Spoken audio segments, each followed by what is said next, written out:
Kiež by bol každý ako ty, Mikuláš. Kiež by sa každý staral tak pekne o ľudí okolo seba. Vďaka. Ako to ide? Čo ti poviem? Nemôžem si sťažovať. Už som mal byť vonku. Jak sa pozriem máme do očí, čo? Ja mám povedať, že to spravil? Že teraz bude sedieť koľko? 15 rokov alebo koľko? Lojzo, dobrý chlapec. Robili sme spolu kšeft? Trochu to nevyšlo, tak radšej sedí, ako by mal bonzovať na kamaráta. To nebol bohviaký kšeft, keď sedí. Niečo vyjde, niečo nie, ale už sme múdrejší. A čo to bol za kšeft? Väčšina ľudí toľko zarobí za rok. Nikomu sa nič nestalo. Ty z toho robíš neviem čo. Bol tu jeden kšeft, už sa nebude opakovať. Celá dedina obdivuje toho vášho Mikyho.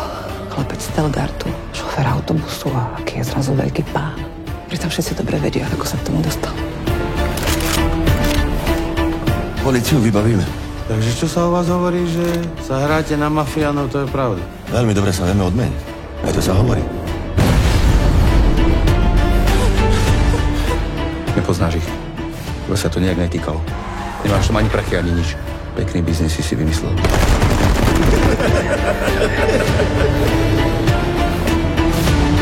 Rodina. Na rodinu sa nešáha, kamarát. Vieš veľmi dobre.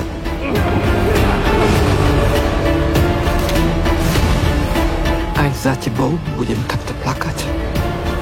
Nikdy. Čo som ja zač, čo si kurva ty zač? My sa roboty nebojíme. Ani ty?